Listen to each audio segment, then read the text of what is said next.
Hello, folks, and welcome back. We're back with the second series today to round out the EU region. Well, I say round out. We've got one series after this. The winner of Vega versus TFT will face up against the loser we just saw play, which is NIP. They are waiting for an opponent, and these teams, Alan, they're not waiting on this draft. They are rushing through this.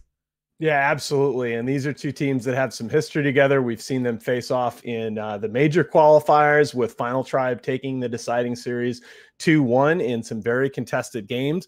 Like you said, they're not wasting any time in the draft. Vega going with the Sand King that 33 made look pretty good, even in a loss in that last one. And from Final Tribe, we're going to see a Eunice Classic, the Centaur. And what is with this first phase Oracle?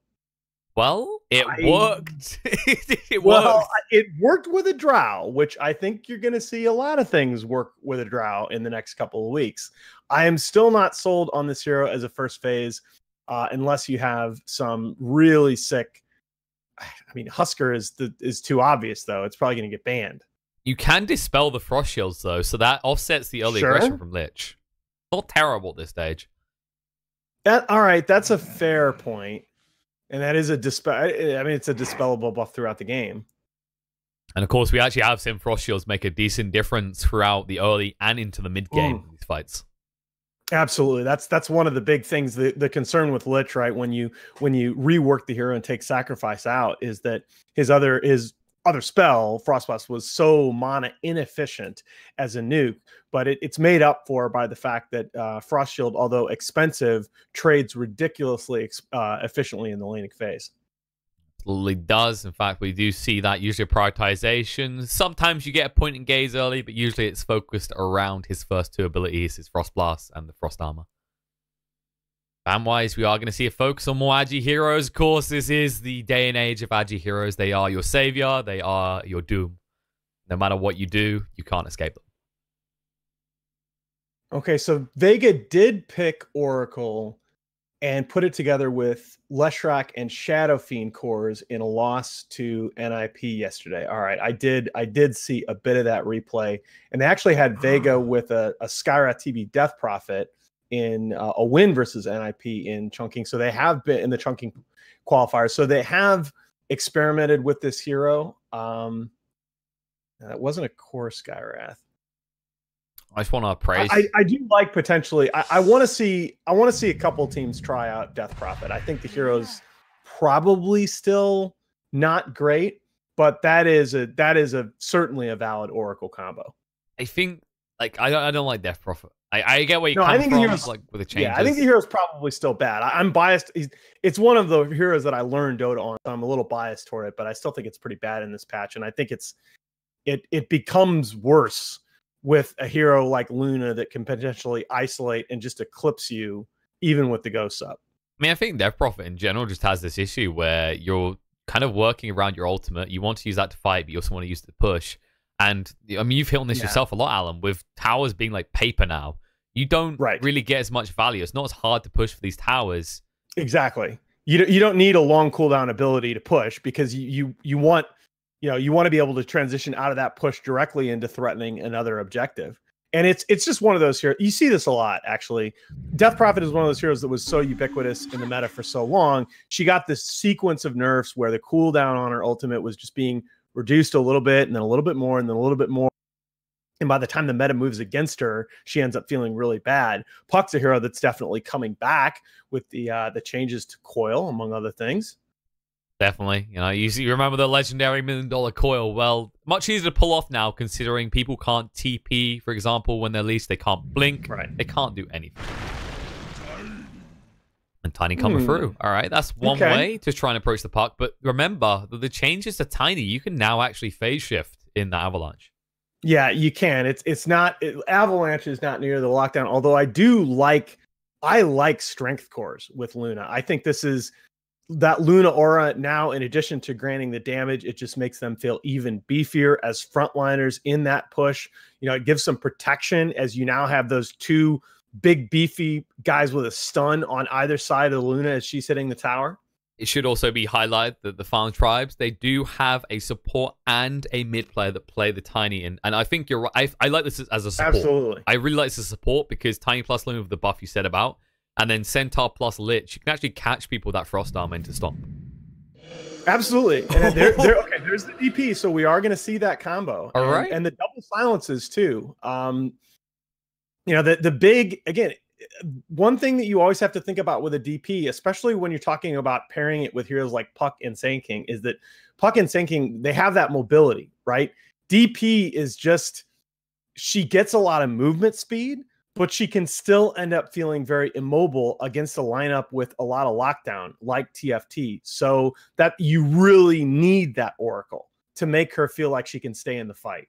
I feel like Vega needed that second strength pick to justify this as well. Because, of course, with the Spirit Siphon, when you're up against heroes like Centaur and Tiny, you can stay alive. I am a little bit concerned about the potential disengage, re-engage with the Centaur gives, though.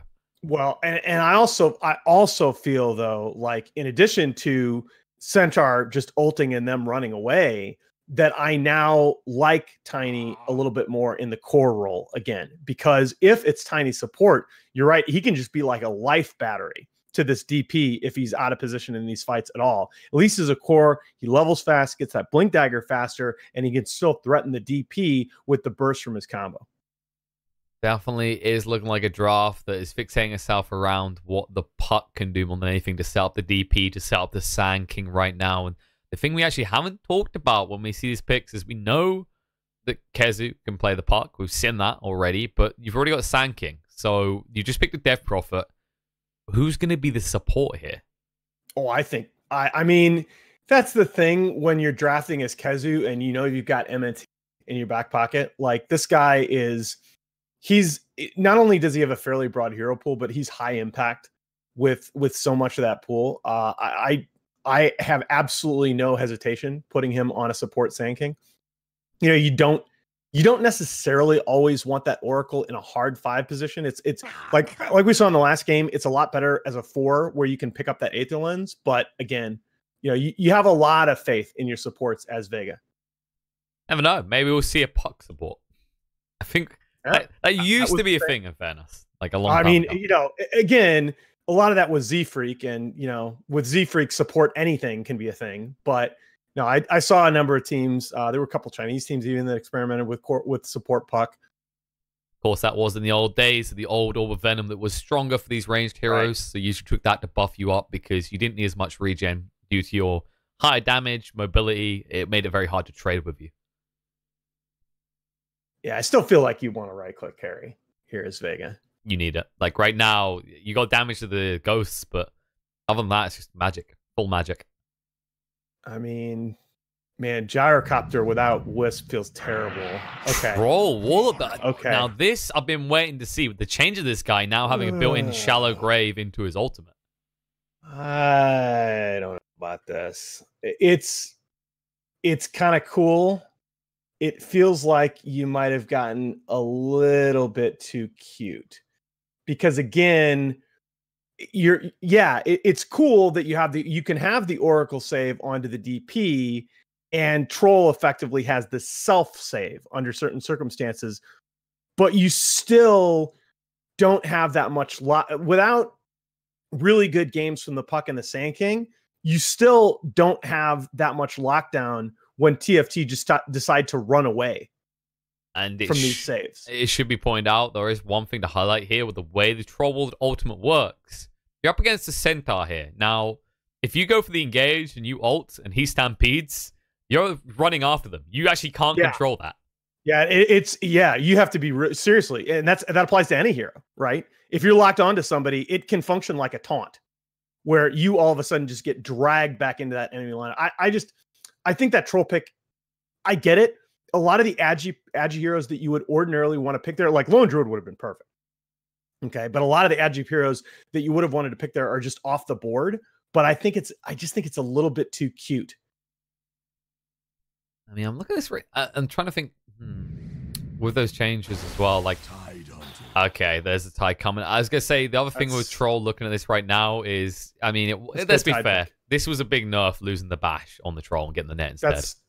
That tie pick is actually really good. Like I like it. It's, you don't necessarily, Troll's going to get a BKB, fine. Death Prophet's going to get a BKB, but remember with Tide now, it's not just about the Ravage. You're seeing these Solar Crest builds on Tidehunter. You're seeing even Deso built on Tidehunter, synergizing with the minus armor. And that's something that Death Prophet Death Prophet plays really badly with a lot of minus armor stacked on the other side. Mage, and this has been a problem. I don't like to harp on any individual player, but it's been a problem in several of the Vega games that we've cast. Mage gives away a couple deaths sometimes. And that's going to be a problem if she's out of position in these fights. That Eunice Tidehunter is going to make him feel that much more squishy. And another thing to look at here, because of that farm pick, the Tidehunter type items he now builds, he can build that Solar Crest, maybe even Deslayer. I'm looking at this right now, and with the changes to Troll especially, TFT's Roshan capabilities are much clearer. Absolutely. Absolutely. That's a very, very good point. They're playing on that dire side. Vega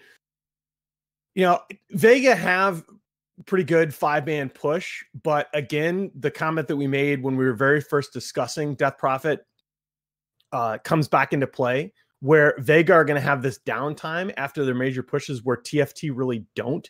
They're not.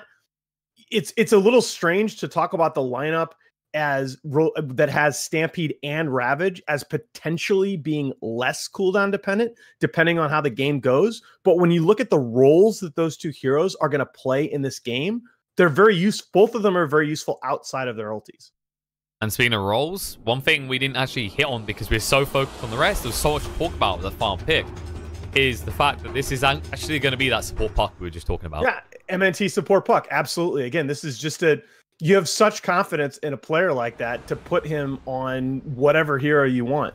I mean, I'm sure they waited until the very end, deciding who was going to play the puck and who was going to play the Sanking. And this does fit his playstyle, because maybe next time he can do a remarkable amount of show and tell, shall we say, in these fights. But the thing that he's very good at is one of those possibles that's very good at actually finding gold and shoving lanes and making sure there's no potential leaking of towers to your enemies where you haven't controlled the waves.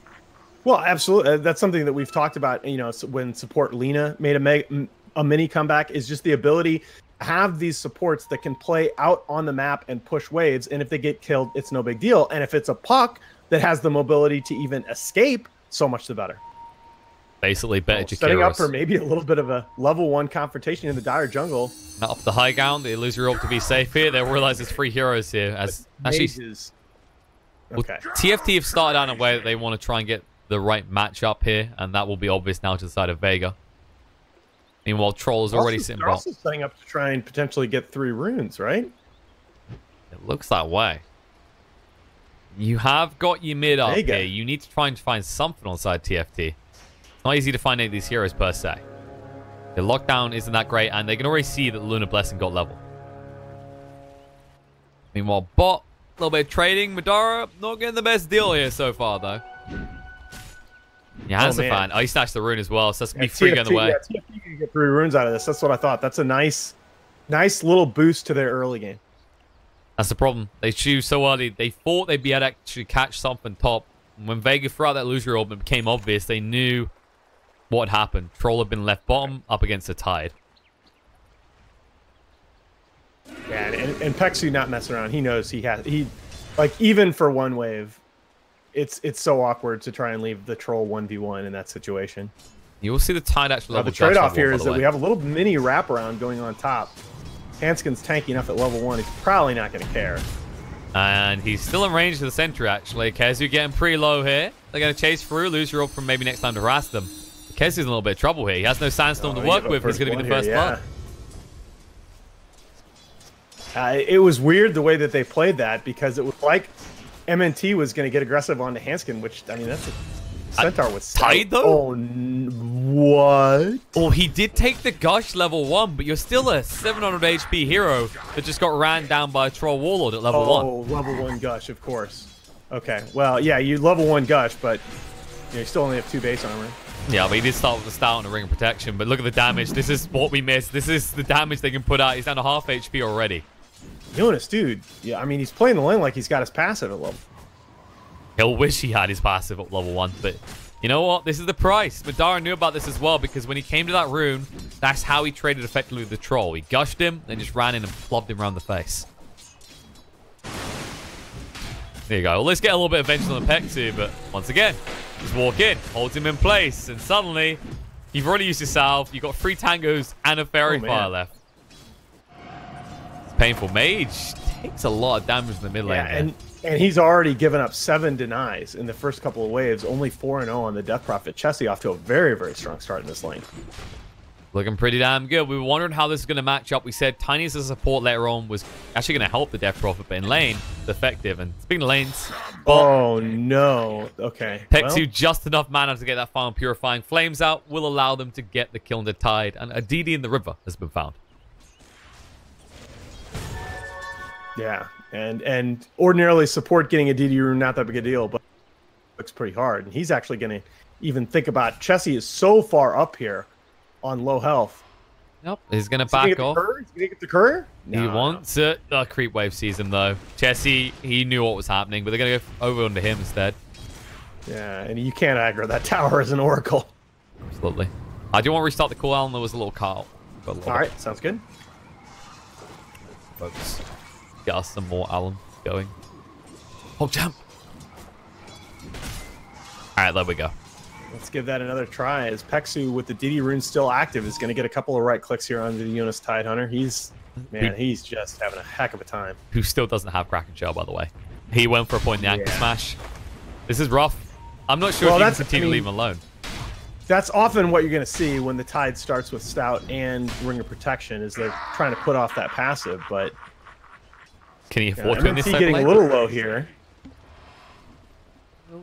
Fine. He's fine. He can just sell. It's a puck. How do you kill him?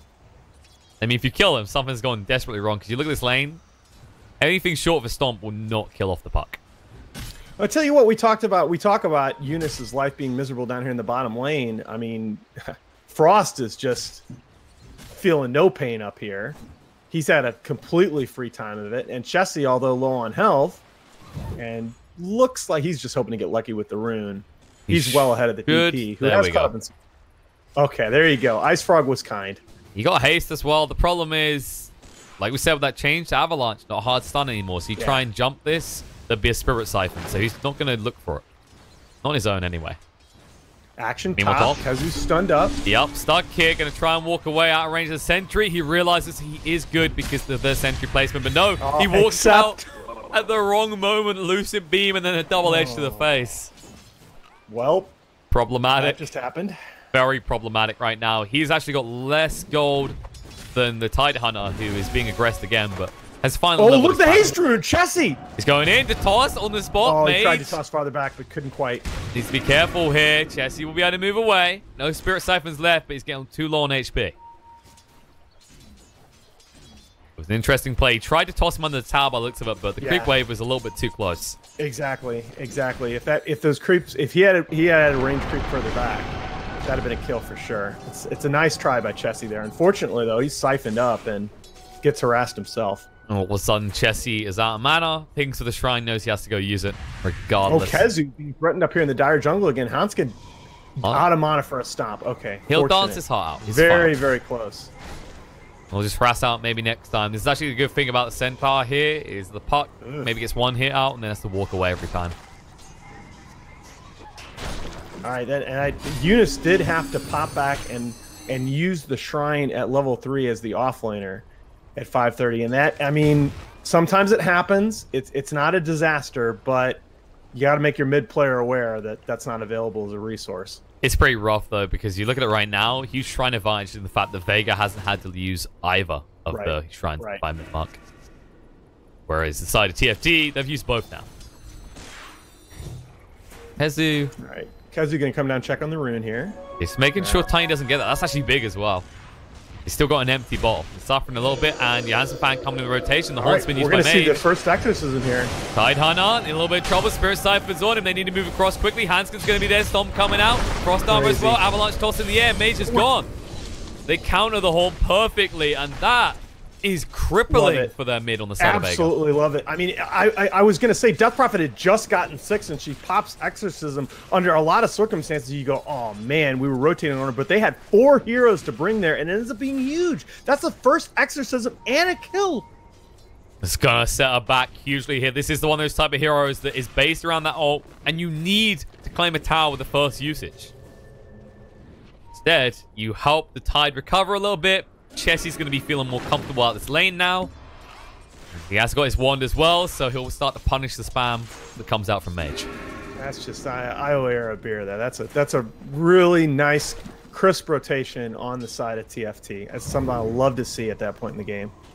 And I'm just worried about these levels right now. I'm looking at Puck especially. Level 2. Vega are going to need a quick 6 hit. Puck's not the one I'm worried about in this game, honestly. It's MNT. Like, he will find a way to contribute, guaranteed, in these fights. I worry about Kezu's progress has been set back in that lane. He's had to abandon. Baluna is free farming, and God. Don't worry about Madara, though. He's still finding kills as they dive the tower. There was a creep wave. They had all the justification in the world. Meanwhile, in the mid, they're going here. Mage, Stomp's going to connect. He needs some assistance quickly. Can they get across in time? The Purge will root them, but it's too late. The Frost Blast gets the kill.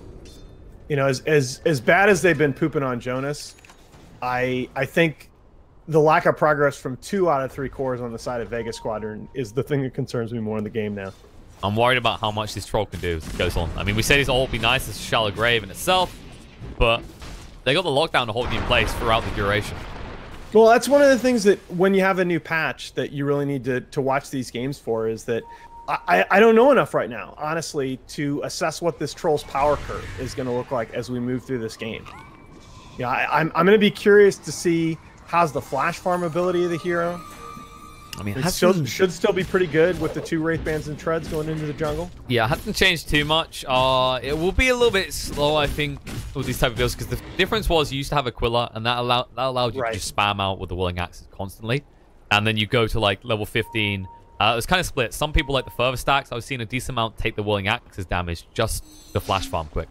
Exactly. That's the thing is a lot of these agi heroes for a couple patches now just functionally haven't had to worry about mana. And so it's going to take a while for these farming rotations to be optimized with the ability usage. I like the smoke play here, coming into the dire jungle. And Era's going to stack, so it should just net them as support. But if they can do these stacks after they get this kill, that's big economy damage. Era almost skirted away there, but he will go down. Kezu's going to get the side stack. They ping up the big one. Yeah. Question is who takes it. Yeah, I don't think they have enough material right now to come do this ancient stack. They went for a long time. I mean, who would do it? Like, you look at the lineup right now. Right. That's the problem. With a magical resistance on some of them. I like the transition to the tower. Chessie's here, though. Gonna move with Fire Strike. Exorcism's there. Chessie feeling pretty brave. He gets punished for it. Oh, that's a bit of a misplay. We had been complimenting him for how well he'd been doing before that. I think I may have misread vision there. I thought he had vision of at least 3 of those heroes. He should have been able to see at least 2, from what I can recall, their positioning. So that was brave, regardless. He doesn't like. I don't think Chessie makes that play if he can see 3 heroes. But yeah, maybe the 3rd, but still, you know there's at least 2. We all make mistakes. It's the costly one, though. Could be in a little bit of trouble down here. They're chasing on him. He's fine. They're just keeping him busy. And meanwhile, Kezu's actually the real one keeping him busy. Is Vega take the top tower? They got value out of that exorcism. They needed that after the first one being so bad for them. They actually find towers. we all of a sudden you wake up and we're concerned about Vega in the early game, but they peel back all 3 tier 1 towers. 3-0 tower lead. The economy's back in their favor. They've stabilized very nicely here. Absolutely. The 10-minute mark. This is what you want to see out of these tower push-oriented lineups when you have something like a Dragon Knight or Death Prophet. You need to be pushing hard. That little miskey from Chessie, I think, gets really magnified when you look at how the game has gone since. Yep. DP now has a gold lead. At the same time, I'm just concerned about the amount of gold this troll is just getting. It's a huge influx at this point. He's ahead of the Luna by a good 500, and you can already see he's doing a lot more. He's getting a lot more active than the Luna can be. Also just why I love Madara as a player. Like, he is always going to force the issue. Like, we still have a lot to learn about troll in this patch. He doesn't care. He's still going to play in your face. He's going to make you figure out and expose the weaknesses of the hero. I mean, arguably, the new troll can play even more in your face. You don't have the bash anymore, but you can survive so much easier on much lower health. And it's one of those things, right? That you can know when you're playing Dota, even at this level, you can know something about that, like intellectually, but it can be hard to fight that muscle memory. When you see a target on the map and you're like, go on this guy, that becomes sort of burned into your forebrain, and it's something you can know that he has now has this self save, but still make that decision in the heat of the moment. And they're looking to go on this guy because he reads it perfectly. Frost did have dust. And he's happy about that, by the way. Like he's making so much space down there, occupying 2 and potentially even 3 heroes. And I'd love to see him actually transition into a Vlad's first on the Sand King. I'm just thinking like the potential to then group up with the Troll, because eventually he's going to want lifesteal. Because Battle Trance allows you to go down to next to no HP, but you need a way to get him back up. Yeah. Of course, you have got that ult as well from Oracle. I'll make this point in some spare time if we have it later. I like just knowing Kezu a little bit personality-wise. I like his makeup in terms of succeeding as a captain in the off-lane role. Like, he's the kind of guy that he can make space on the map like that, and if they do pick him off, he's not going to carry any negativity in the next fight. That's one of his big strengths. They're setting up here. It's only a support centaur here on the top lane, but they do make him waste the Stampede. Yep, Dream Cold, stuck here. Bar Strike won't even get a stomp out. He gets silenced up and falls. Yeah, that's a much, like, this centaur going down is actually much more significant than a support in most games, because even though he's a support, that Stampede is still very critical in terms of the level of safety that TFT will feel as they go out and pressure the map. Especially, you know, even given over that tier 1, you're happy with that because, as you said, Stampede now on cooldown. You can already see the confidence as Vega split up and even sit around at the jungle for a little bit. Love the way that Vega are playing this. You know, very methodical. They know now that they've stabilized in the game. Madara is really made a lot in terms of transitioning out from that bottom lane where he was having so much success and turning that into map pressure. You know, Frost was given a mostly free lane as well, but just the way the hero works, you know, Luna has to then spend a little bit of time doing these ancient stacks for that to fully repay. And that stack's been, like, this ancient camp's been there for a while. Yeah, and honestly, I'm just watching Troll. He does it at a similar speed because of how hard, how fast he hits. He has gone for the Sanjin Yasha build, and this goes to what you, this earns itself to what you were saying, that Madara, he'll know that he can apply that pressure, and his itemization shows that as he goes for the BKB next. I always, if I'm drafting, right, I love picking an unknown for Madara in a situation like this, because I know he's just not going to care. He's not going to hesitate. We may not know exactly how to play this hero optimally, but I mean, it's Madara. He's going in. And they're trying to go on Kezu vision. here. They get Kezu out. They can't. They don't want to use the Ravage. They've used the Stampede already. They needed to wait a few seconds, actually. And, well, the one with the dust was the man with the Stampede, so he knew exactly when he would have it.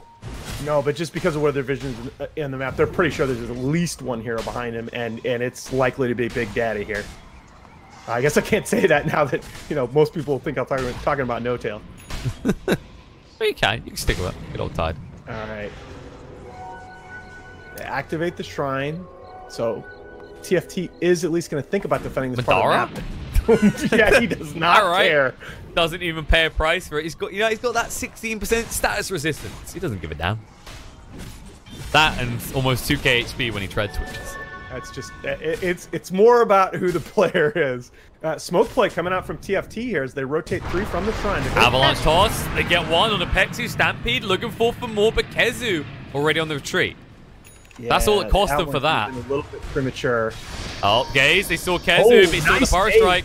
He can escape this. He's at the tower now. I don't think you died. There it's going. Avalanche going to be there. Dust reveal. Kezu trying to move away. Tossed on the spot. Tossed back, in fact. Now Stomp. Dream Call connects on the ball. Moving in. The Ravage comes out Mage. He needs to get the silence out, but he can't. Chain Frost going to be there. Madara trying to move with the Battle Trance running. Can they do enough? The Spirit Siphon's keeping Mage up. Says just go. Don't stop right now. The Eclipse turn around though. They're going to get killed in the Troll. The Stomp is there. The save from the Oracle is going to save the life of Mage. Trying to turn around. We'll be able to get rid of Handskin. Trying to stay alive from this. The final tap comes out. Is he going to heal enough though?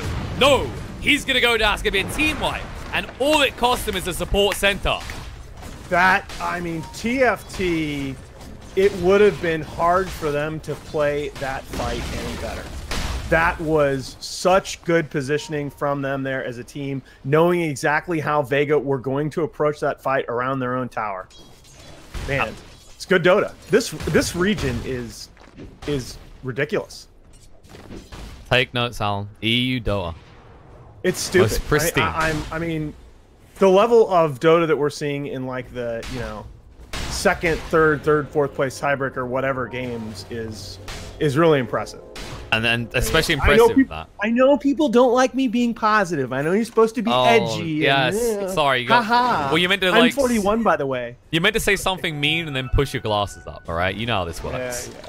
But no, one thing I really want to actually give credit to is Chessie, especially. Like, he knows the limits of his hero. We know that. But do you see people play around the DD so well? Like, he went for that 1 kill, and then he realized how much time he had left on it. It enabled him to dive that tower without any threat to him whatsoever.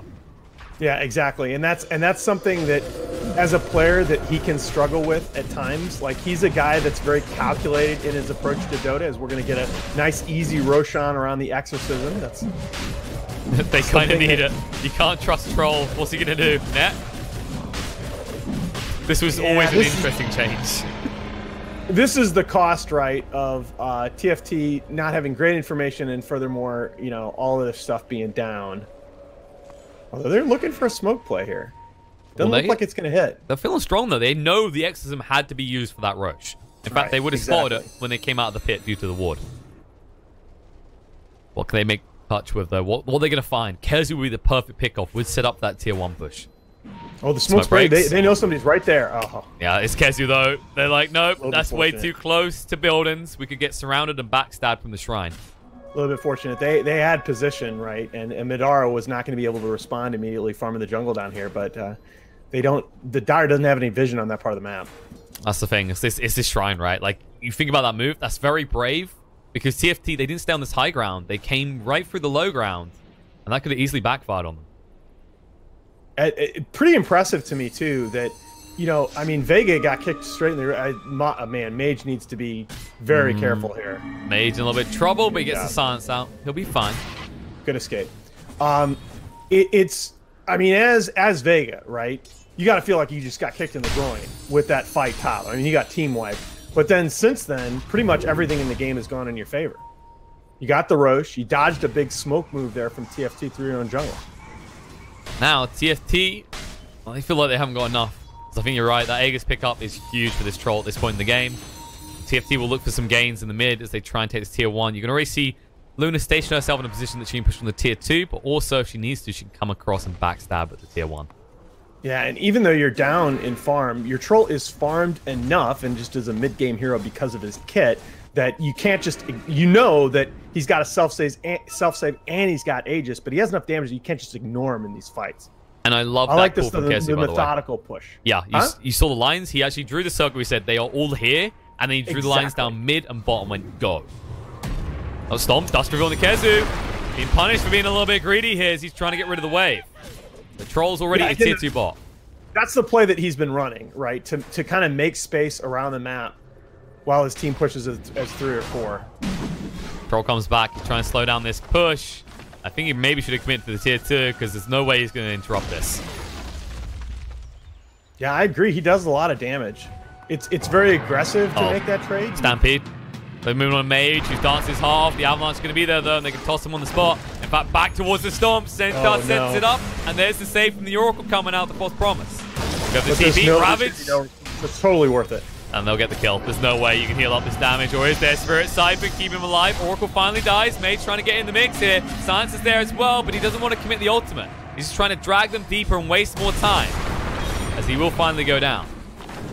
Yeah, it's such a high value kill. It's nice to be able to waste all that time, but you just eventually you need the Death Prophet here to progress in this game. She's got the Holy Locket, which is something that we hadn't talked about yet.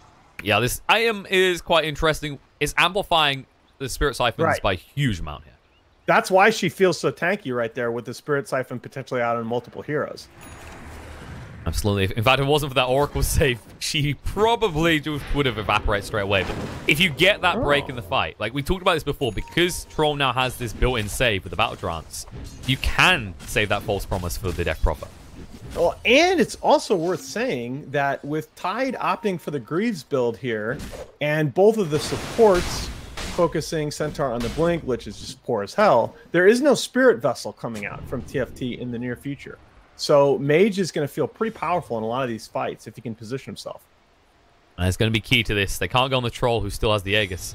And Madara is committing towards his TFT. He's feeling pretty tanky. We said about that almost 2k HP. He was one of the tankiest beings in this game. In fact, I think he is still the tankiest person. Oh, no, yeah, Centaur's left on that Aegis, though. Trying to move in. Exim comes out. They found target. Frost with the BKB going to turn around. Mage going to stand his ground because it's actually going the creeps by mistake. Now they're going to move through the Stampede. Frost in full retreat. Chain Frost there. The Gaze trying to move Madara, protected by the false promise. Mage just tanking up the Spirit Siphon, though. He catches on the Hanskin as well. Trying to move away with Stomp. And can he actually on the back foot? Maybe next time trying to catch targets here. But he'd already used the Dream Call. Hanskin trying to run this off. Mage trying to get in range of the Spirit Siphon. Nope. This Horsey's a little bit too fast. They can turn around and look towards the tower now as they force out the Eclipse, which is the biggest deal here. And there was no Ravage for a chance to turn around for TFT. Yeah, they force out that Eclipse when they're all in pretty perfect formation around the Luna, so it's not necessarily going to burst down one hero. Hexu. Okay. Jesse backstabs him. The Centaur's come around as well. They need to leave. The Aegis got reclaimed. Madara TP away. Mage. He's only got one Spirit Siphon. Toss in. There could be a Stomp. Nope. Silence on point. Mage. He won't be able to reach the Invis Room. The blink forward from Centaur to secure it. They'll turn around and they'll finish off this Death Prophet. And maybe next time, he's having a little kiss chase over here. This is what this is a persistent problem, okay? Mage is just... Maybe this time. They're not huge misplays, but there are too many times in these games I'm seeing he's just giving up that extra kill. Another extra kill given up as Chessie was ready and waiting for that puck. Yeah, there's not much you do about that. Again, it's when you've got these heroes like Puck and Sand King and they're out in those positions just trying to make space on the map, you're going to give up kills to a tie, and you're not necessarily upset about that. You're a lot more upset about Death Prophet giving up a kill on the disengage. Well, at least you Troll live. Most crucial part right now is Madara in this game.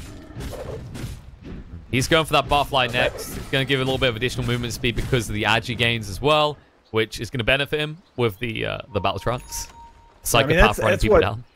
When you hear analysts, right, in Pro Dota talk about catch, right, people think about it being during these team fights when you initiate on somebody, can you finish the kill? But a lot of the time it's just, can you get that extra punishment kill after a failed push?